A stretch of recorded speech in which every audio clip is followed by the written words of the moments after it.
नमस्कार दोस्तों, आज हम बात करेंगे सरकार ने भारतीय बंदरगाहों पर बैन की पाकिस्तानी जहाज़ों की एंट्री टॉपिक पर। भारत सरकार ने पाकिस्तान के सभी आयात बंद करके एक बड़ा झटका दिया है। सरकार ने एक बार फिर से एक महत्वपूर्ण कदम उठाते हुए पाकिस्तानी जहाज़ों की भारतीय बंदरगाहों में एंट्री बैन कर दी है। वहीं भारतीय जहाज़ों को भी पाकिस्तान की किसी भी बंदरगाह पर जाने से भी प्रतिबंधित कर दिया है। इन आदेशों को लागू करने का मुख्य उद्देश्य भारतीय समुद्री परिसंपत्तियों, कार्गो और पत्तन अवसंरचना की सुरक्षा को बढ़ाना है। मर्चेंट शिपिंग अधिनियम 1958 की धारा 411 का प्रयोग। भारत सरकार ने यह कड़ा फैसला मर्चेंट शिपिंग अधिनियम 1958 की धारा 411 के तहत प्रदत्त अधिकारों का उपयोग करते हुए लिया है। यह अधिनियम भारत में वाणिज्यिक समुद्री गतिविधियों को नियंत्रित करता है। धारा 411 सरकार को राष्ट्रीय सुरक्षा, सार्वजनिक हित या रणनीतिक महत्व के कारणों के आधार पर किसी भी विदेशी पोत के भारतीय बंदरगाहों में एंट्री पर रोक लगाने की शक्ति प्रदान करती है।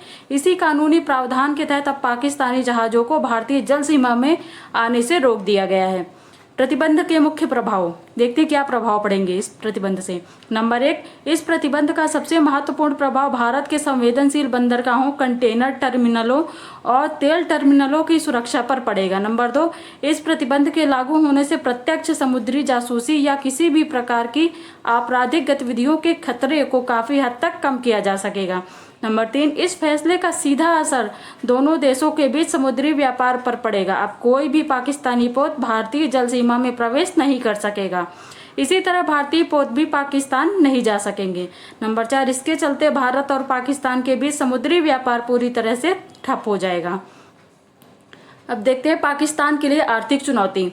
भारत के इस कदम से पाकिस्तान को आर्थिक रूप से बड़ा झटका लग सकता है। पाकिस्तान के कई समुद्री व्यापारिक मार्ग ऐसे थे जो भारतीय बंदरगाहों के माध्यम से संचालित होते थे। अब इन व्यापारिक मार्गों को जारी रखने के लिए पाकिस्तान को नए विकल्प ढूंढने होंगे। ये वैकल्पिक मार्ग संभवतः अधिक लंबे, महंगे और व्यावसायिक रूप से कम व्यवहार्य साबित हो सकते हैं, जिससे पाकिस्तान के समुद्री व्यापार की लागत और समय दोनों में वृद्धि होगी।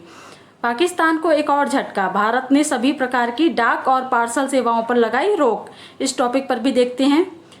भारत सरकार ने एक महत्वपूर्ण निर्णय लेते हुए पाकिस्तान से आने वाली सभी प्रकार की डाक और पार्सल सेवाओं के आदान प्रदान को तत्काल प्रभाव से निलंबित कर दिया है। यह निर्णय हवाई और जमीनी दोनों मार्गों के लिए लागू होगा। पाकिस्तान के साथ डाक सेवाओं का इतिहास। भारत और पाकिस्तान के बीच डाक सेवाओं का आदान प्रदान लंबे समय से सीमित स्तर पर जारी था। हालांकि अगस्त 2019 में जम्मू कश्मीर से अनुच्छेद 370 हटाए जाने के बाद पाकिस्तान ने कुछ समय के लिए डाक सेवाओं को निलंबित कर दिया था, जो बाद में 3 महीने बाद बहाल हो गई थी।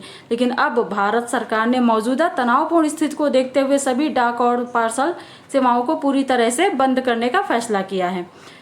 क्या होगा इसका प्रभाव? इस निलंबन से दोनों देशों के बीच पत्राचार, व्यापारिक डाक और व्यक्तिगत पार्सलों का आदान प्रदान पूरी तरह से ठप हो जाएगा। विशेषज्ञों का मानना है कि इसका सबसे अधिक प्रभाव उन लोगों पर पड़ेगा जो दोनों देशों के बीच पारिवारिक या व्यापारिक पत्राचार पर निर्भर हैं। इसके अलावा यह कदम पाकिस्तान की अर्थव्यवस्था पर भी असर डाल सकता है, क्योंकि भारत से आयात होने वाले कुछ सामानों का परिवहन डाक सेवाओं के माध्यम से होता है। पाकिस्तान से आयात पर तत्काल प्रभाव से प्रतिबंध। भारत ने राष्ट्रीय सुरक्षा और सार्वजनिक नीति के हित में तत्काल प्रभाव से पाकिस्तान से सभी वस्तुओं के प्रत्यक्ष या अप्रत्यक्ष आयात पर प्रतिबंध लगा दिया है। इस निर्णय से पाकिस्तान से भारत में माल की सभी आवक पूरी तरह से रुक जाएगी। भारत का पाकिस्तान को पिछले साल अप्रैल से इस साल जनवरी तक निर्यात 44.76 करोड़ डॉलर था, जबकि आयात मात्र 4.2 लाख डॉलर था। विदेश व्यापार महानिदेशालय ने 2 मई को एक अधिसूचना में कहा कि इस संबंध में विदेश व्यापार नीति FTP 2023 में एक प्रावधान जोड़ा गया है, जिसके तहत अगले आदेश तक तत्काल प्रभाव से पाकिस्तान में बने या वहां से निर्यात किए जाने वाले सभी सामानों को प्रत्यक्ष या अप्रत्यक्ष आयात या पारगमन पर रोक लगाई जाएगी। इसमें कहा गया है कि यह प्रतिबंध राष्ट्रीय सुरक्षा और सार्वजनिक नीति के हित में लगाया गया है।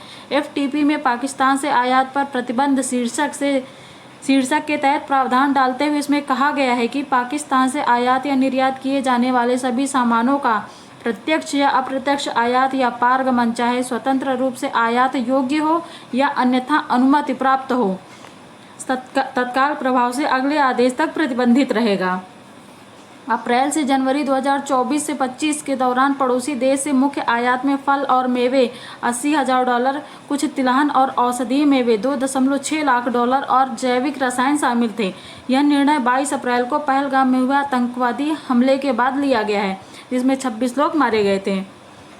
पाकिस्तान पर भारत का ताबड़तोड़ एक्शन। आतंकी हमले के बाद भारत ने कई कदम उठाए, जिसमें अटारी सीमा चौकी को तत्काल बंद करना शामिल है, जिसका इस्तेमाल कुछ खास तरह के सामानों की आवाजाही के लिए किया जाता है।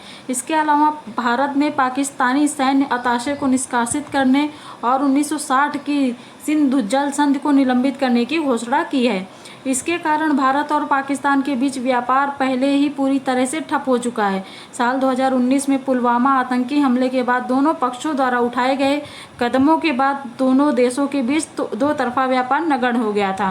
पाकिस्तान ने भी भारत के साथ सभी व्यापार को निलंबित करने की घोषणा की है, जिसमें पाकिस्तान के माध्यम से किसी भी तीसरे देश से व्यापार शामिल है। वित्त वर्ष 2023-24 में निर्यात $1.18 अरब और आयात $28.8 लाख था। इससे पहले 2022-23 और 21-22 में भारत ने क्रमशः $62.71 करोड़ और $51.38 करोड़ मूल्य के सामान का निर्यात किया और $2.01 करोड़ और $25.4 लाख मूल्य के उत्पादों का आयात किया। अब देखते हैं इससे संबंधित प्रश्न उत्तर। प्रश्न, हाल ही में भारत सरकार ने पाकिस्तान के भारतीय बंदरगाह तथा डाक और पार्सल सेवाओं पर प्रतिबंध लगा दिया है। भारतीय संदर्भ में इसका समालोचनात्मक मूल्यांकन कीजिए। 150 शब्दों में इसको सॉल्व करना है, ठीक है।